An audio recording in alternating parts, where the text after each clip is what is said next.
You've definitely heard it in the movies, right?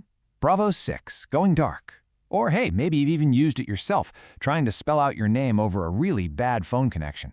Well, today we're going to decode that brilliantly simple system that was designed to solve that exact problem, the phonetic alphabet.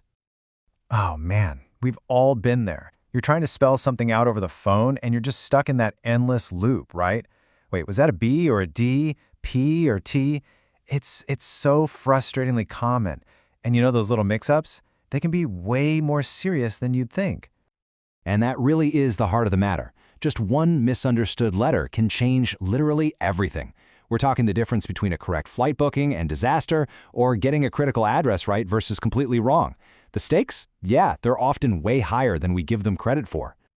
Okay, so let's really break this down. The problem isn't just that someone has bad hearing. Nope, it's that certain sounds, especially those sharp consonants, they're so incredibly easy to get mixed up over a crackly phone line or a noisy radio. Think about it. Letters that sound totally distinct when you're face-to-face, like B, D, and E, over a bad connection, they can become practically identical. And it's the same thing with P, T, and V. They just kind of blur into this mush of noise, which makes clear communication, well, pretty much impossible. So, how in the world do you solve a problem like that? Well, the really brilliant solution wasn't about trying to fix the technology. It was about changing the language.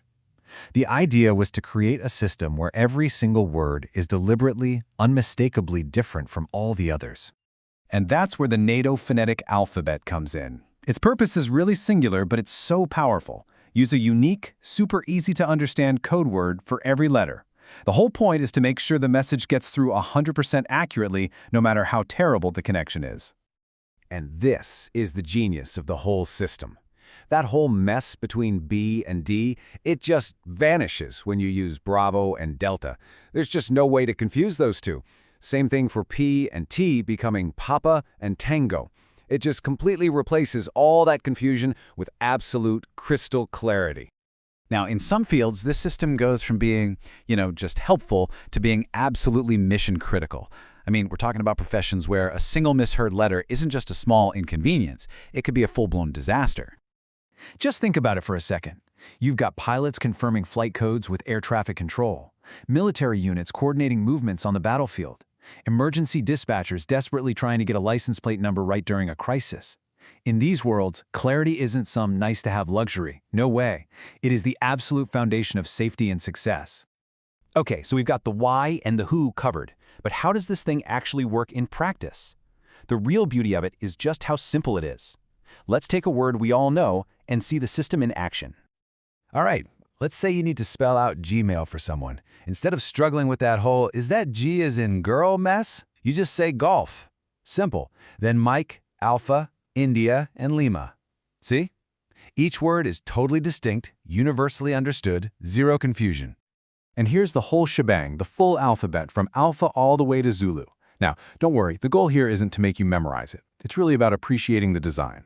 You see, each word was chosen so carefully, not just to sound different, but also to be easy to say for speakers of English, French, and Spanish, which were the main languages for international aviation back then.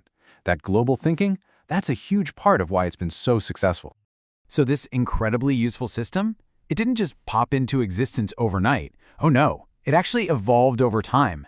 And it was born out of a really urgent need for clarity right back in the early days of a brand new technology.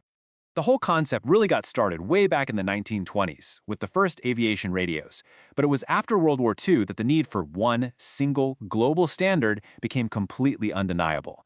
And that's when the International Civil Aviation Organization, the ICAO, and later NATO, hammered out the universal system that we're still using to this day. And this is such a crucial piece of the story. Before our current system, there were a bunch of different competing ones, like the famous Abel-Baker-Charlie system. But here's the thing. Having lots of different standards is almost as bad as having no standard at all.